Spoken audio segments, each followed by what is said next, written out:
আর একটা দোয়া শিখাই দেই, ইনশাআল্লাহ এই দোয়া করলে রিজিক তো বাড়বেই ইনশাআল্লাহ, আপনার যত ঋণ আছে ইনশাআল্লাহ আল্লাহ পাক শোধ করে দিবেন। বিশ্বাস করলেন না?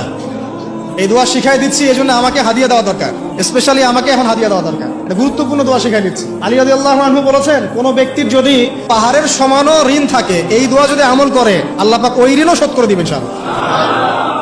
ঋণ কেমন জানেন? ওই যে এখন মানুষ ঋণ নিচ্ছে 1 কোটি টাকা ব্যাংক থেকে, 2 কোটি টাকা ব্যাংক থেকে, হ্যাঁ, কত বছর, 10 বছরের জন্য, 20 বছরের জন্য বাড়ি করছে, তাই না?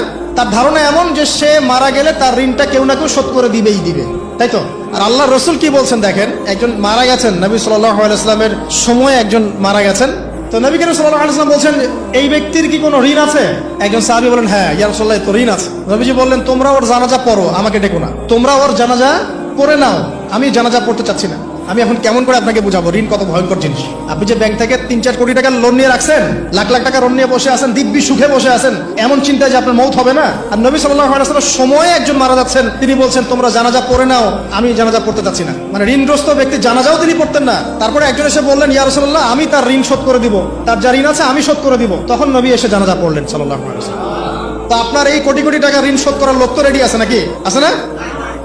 সমস্যা নেই, আপনার জানাজা পড়া হবে, আপনার মিলাদও হবে, আপনার একটা বড়সড় দোয়াও হবে ইনশাআল্লাহ। কিন্তু আল্লাহ পাক বলেছেন, শহীদ, আল্লাহর পথে যুদ্ধ করে শহীদ হয়েছে, এই ব্যক্তির আত্মাও ঝুলে থাকে যতক্ষণ পর্যন্ত না তার ঋণটা শোধ করা হয়।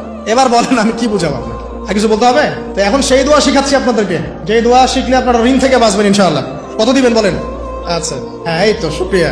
দোয়া করবেন যেন আল্লাহ পাকের দিনটাকে আল্লাহর জমিনে প্রতিষ্ঠা করতে পারি। আমার সাথে বলেন, দোয়াটা হচ্ছে, আল্লাহুম্মা ইকফিনি বিহালালিকা আন হারামিকা ওয়া আগনিনি বিফদলিকা আম্মান সিওয়াকা। এই দোয়াটা ছোট না?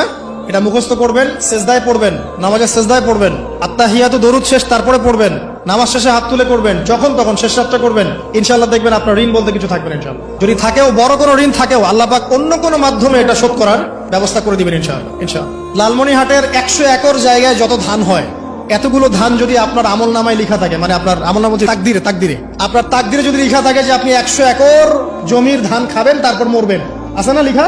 একটা দানা কম বেশি হবে? আপনি যদি আল্লাহর প্রতি তাওয়াক্কুলি করেন, তাহলে আপনি হালাল পথে থাকবেন, বিশ্বাস করবেন যে আল্লাহ পাক যেটা লিখে রাখছে আমার তাকদিরে রিজিক, এর একটা দানা রেখেও আমি পৃথিবী থেকে যাব না, সিম্পল। তখন আপনার অন্য পথে যাওয়ার কোনো কারণ নাই। আর যখন আপনি বিশ্বাস করবেন না, না এটা আমার হাতে, আমি যত পরিশ্রম করব তত রিজিক বাড়বে, আমি যত ঘুষ নিব তত বাড়বে, যত সুদ খাবো তত বাড়বে, যত দুর্নীতি করবো তত বাড়বে, তখন তো রিজিকের এই পুরো দায়িত্বটা আল্লাহ পাক আপনার হাতে ছেড়ে দিবেন। আল্লাহ পাক আপনাকে কোনো বারাকা দিবেন না। ইয়ামহাকুল্লাহু রিবা ওয়া ইউরবিস সাদাকা। সদকা করলে সম্পদ বৃদ্ধি পায়, আর রিবার মধ্য দিয়ে সম্পদ ধ্বংস হয়ে যায়, একদম মাটিতে মিশে যায়। কিভাবে ধ্বংস হয় সেটা এখন আলোচনা করার সুযোগ নাই, সময় নাই। আমি ইনশাআল্লাহ আরেকদিন শুধু রিবা নিয়ে আলাদা আলোচনা করবো ইনশাআল্লাহ। এটা সমাজের নিচু লেভেল থেকে উঁচু পর্যন্ত দরিদ্র মানুষদেরকে আরো দরিদ্র করবে, আর ধনীদেরকে আরো ধনী করবে।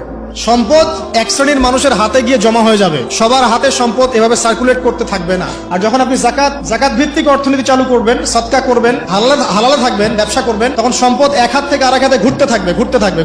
এটা এমনি বুঝবেন না, ইনশাআল্লাহ আরেকদিন বুঝাবো। আসেন, যে দারিদ্রতা দূর করতে চান, সচ্ছলতা চান, কয়েকটা কাজ করেন। এই যে বললাম, 1 নাম্বার সূরাতুল ওয়াকিয়া তেলাওয়াত করেন, 5 ওয়াক্ত নামাজ জামাতে পড়েন, ডেইলি কিছু সময়ের জন্য কোরআন তেলাওয়াত করেন, আর আল্লাহর কাছে রিজিক চান, জিকির বেশি বাড়ায় দেন। পারবেন না ইনশাআল্লাহ?